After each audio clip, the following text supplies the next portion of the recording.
दोस्तों, आज जिस टॉपिक पर हम बात कर रहे हैं वो वास्तव में अब एक गंभीर मुद्दा बन गया है। जनसंख्या के दृष्टिकोण से हम दूसरे पायदान पर हैं और आंकड़ों की लिस्ट में सबसे पीछे। आज जिस परिस्थितियों से हम गुजर रहे हैं, अगर आने वाले समय में इस पर काम नहीं किया गया तो फ्यूचर में हालात और भी बदतर हो सकते हैं, जो शायद हम सभी के लिए चिंताजनक है। वहीं चीन ज़्यादा आबादी होने के बाद भी आंकड़ों के मामले में हमसे कहीं ज़्यादा अच्छा प्रदर्शन किया है। भारत में बढ़ती भुखमरी की रिपोर्ट यह बताती है कि अगर हालात सुधरे नहीं तो नाइजीरिया और सोमालिया जैसे हालात बनने में ज़्यादा समय नहीं लगेगा। ग्लोबल हंगर इंडेक्स 2021 के मुताबिक भारत 116 देशों में 101वें स्थान पर पहुंच गया है, जिसका अर्थ है कि केवल भारत ही 15 देशों से बेहतर स्थिति में है। भारत में भुखमरी की रेट इस कदर बढ़ गई है कि आज वह अपने पड़ोसी देश पाकिस्तान, बांग्लादेश और नेपाल से भी कोसों दूर पीछे हो गया है। वर्ष 2020 में भारत 94वें स्थान पर था। जानकारी के लिए आपको बता दें, ग्लोबल हंगर इंडेक्स भूख और कुपोषण पर नजर रखने वाली एक संस्था है जो वर्ल्ड वाइड हर देश के रैंकिंग को तय करती है। हाल ही में आई रिपोर्ट के अकॉर्डिंग चीन, ब्राजील और कुवैत सहित 18 देशों ने 5 में से कम ग्लोबल हंगर इंडेक्स स्कोर के साथ वो टॉप पर विराजमान है। ग्लोबल हंगर इंडेक्स कम होने का मतलब यह है कि उस देश में भुखमरी का स्तर कम चिंताजनक है। वर्ष 2018 में संयुक्त राष्ट्र संघ के विश्व खाद्य और कृषि संगठन द्वारा जारी एक रिपोर्ट में बताया गया कि भारत में लगभग 19 करोड़ लोग भूख और कुपोषण से पीड़ित हैं, अर्थात विश्व के लगभग 24% कुपोषित और भूखे लोग भारत में पाए जाते हैं। वहीं विश्व के करीब 2 अरब 30 करोड़ आबादी ऐसी है जो भुखमरी या भूख का सामना कर रहा है। 2 वक्त की रोटी जुटाने के लिए इस आबादी को जिन परिस्थितियों और मुश्किलों का सामना करना पड़ रहा है, वह विश्व की सरकारों एवं व्यवस्थाओं के विकास के बयानों को बेमानी सिद्ध करता है। दोस्तों, आपके सामने कुछ आंकड़े रखता हूँ जिन्हें सुनकर आप दंग रह जाएंगे।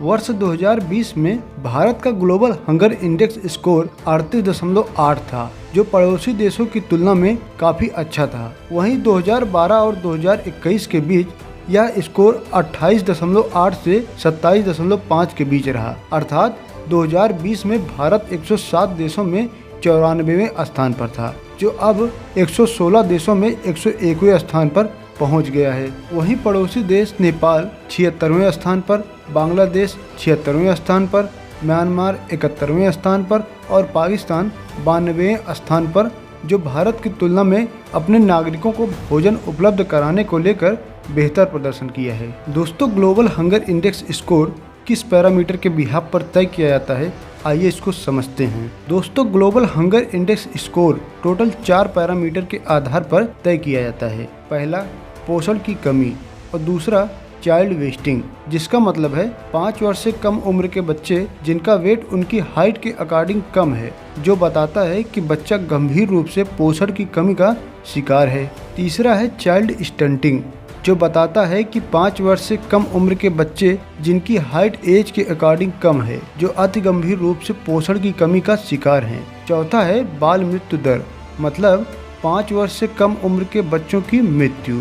दोस्तों, जब तक इन पैरामीटर में सुधार नहीं किया जाएगा, तब तक भुखमरी और कुपोषण की समस्या ऐसे ही हमारे देश में बनी रहेगी। दोस्तों, आपको बता दें, ग्लोबल हंगर इंडेक्स भूख के खिलाफ संघर्ष की जागरूकता और समझ को बढ़ाने और देशों के बीच भूख के स्तर को कंपेयर करने के लिए और उस जगह पर लोगों का ध्यान खींचना जहां भारी भुखमरी है के लिए डिजाइन किया जाता है। दोस्तों, संयुक्त राष्ट्र के अकॉर्डिंग भुखमरी होने के क्या कारण हैं? संयुक्त राष्ट्र की ताज़ा रिपोर्ट में भुखमरी का कारण कोरोना महामारी, युद्ध, संघर्ष, हिंसा, जलवायु परिवर्तन, प्राकृतिक आपदा बताया गया है।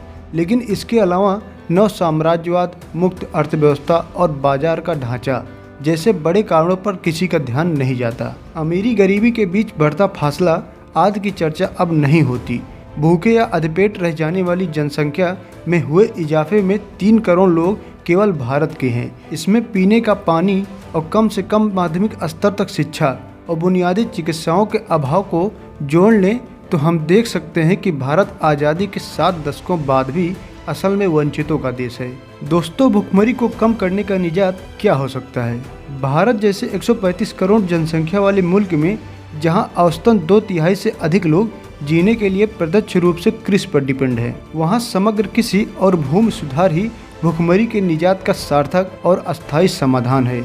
अर्थात वह जमीन जिन पर अनाज नहीं हो रहा, उन जमीनों का वितरण करके समस्या का समाधान अस्थायी रूप से किया जा सकता है। दोस्तों, इसका जीता जागता उदाहरण चीन है। वहाँ की सरकार ने भुखमरी से लड़ने के लिए जिनके पास कृषि योग्य जमीनें नहीं थी, उनको मुफ्त में जमीनों का वितरण कराया। दोस्तों, आज हमारे देश के लिए यह चिंता का विषय है। जब आप इस क्वेश्चन के जवाब को तलाशने की कोशिश करते हैं, तब आपको सिर्फ आलोचना सुनने को मिलता है। कोई सरकार पर तंज कसता है तो कोई पिछली सरकार पर।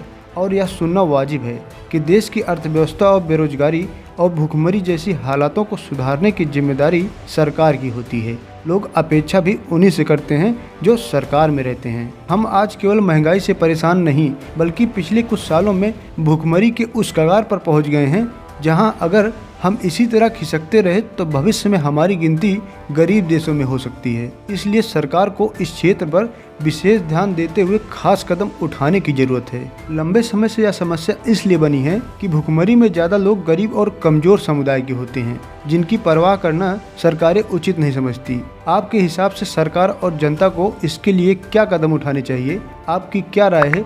हमें कमेंट बॉक्स में ज़रूर बताएं। वीडियो पसंद आई हो तो वीडियो को लाइक और चैनल को सब्सक्राइब जरूर करें। जय हिंद।